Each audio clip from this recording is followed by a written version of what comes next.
Bonjour Monsieur le Président, bonjour chers collègues, vous m'entendez? Fort et clair, monsieur Herry, allez-y.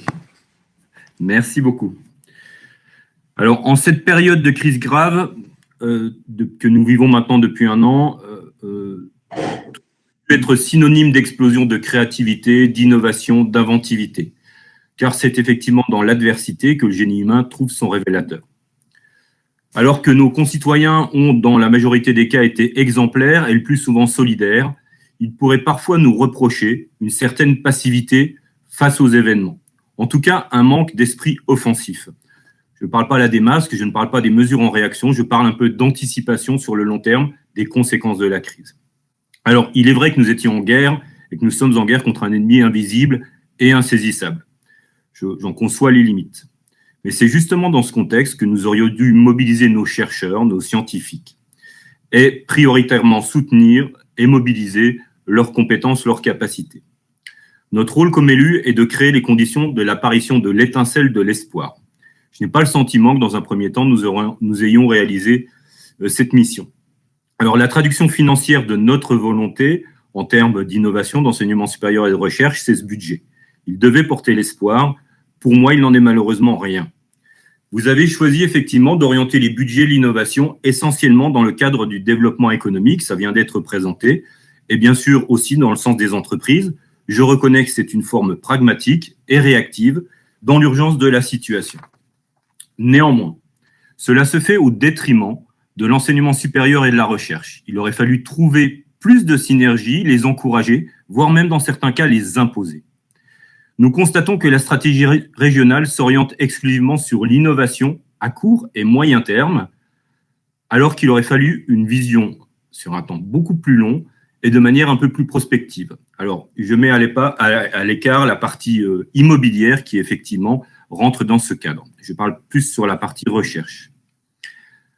Un exemple qui illustre ce propos, mais qui n'est pas forcément le fait de la région, c'est que pendant le confinement dur qui était évoqué, les étudiants-chercheurs ont été confinés également dans leur domicile, alors qu'ils auraient dû être mobilisés, alors qu'ils auraient dû, au quotidien, être dynamisés pour chercher des solutions. Donc, nous avons été tétanisés par la situation à la place de réagir. Alors, ce n'est pas forcément le fait de la région, je le répète. Malheureusement, ils n'ont pas pu mettre à ce moment-là leur créativité au service de la situation. Nous en vivons les conséquences aujourd'hui, puisque nous sommes le seul pays, je vous le rappelle, à ne pas avoir trouvé un vaccin dans les temps. Plus encore, je rejoins le Césaire sur le fait que malheureusement, d'une façon générale, la culture scientifique, technique et industrielle ne soit plus vraiment valorisée ou promue dans ce budget d'une façon générale dans notre éducation. Nos entreprises au quotidien se plaignent prioritairement de ce manque de main-d'œuvre. L'intelligence artificielle, les nouvelles technologies, l'industrie 5.0 ne pourra se faire qu'avec des hommes. Or, ces hommes, aujourd'hui, nous ne les formons plus. Je pense que c'est une priorité. Ce budget, à mon avis, n'est pas suffisamment volontaire dans ce domaine. Il nous faut une main-d'œuvre compétente, motivée, passionnée, et c'est notre rôle d'initier cette envie, cette curiosité, et ce sera le vrai moteur de progrès qui accompagnera les évolutions technologiques. Alors, je regrette aussi d'une façon plus générale que pendant cette période de confinement, nous, en tant qu'Assemblée, nous n'ayons pas pu inventer une façon démocratique de fonctionner. J'ai le sentiment que la région, après avoir été confinée, c'est l'opposition, d'une façon générale, et les élus, la démocratie qui a été confinée.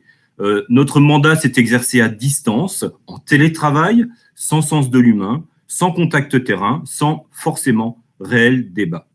Alors, je fais le parallèle avec nos étudiants et ce qu'ils vivent au quotidien, chacun dans leur cours, puisqu'ils sont dans la même situation face à d'étranges lucarnes, sans réelle interaction, sans humanité.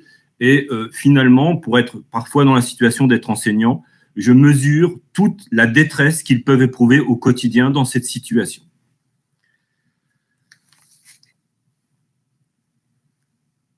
Alors, c'est pour moi un cri du cœur, j'en termine, Monsieur le Président, je suis toujours trop long, c'est pour moi un cri du cœur. Alors, ces étudiants qui sont confinés, qui sont enfermés dans leur chambre comme des adolescents désobéissants, ils sont les citoyens de demain.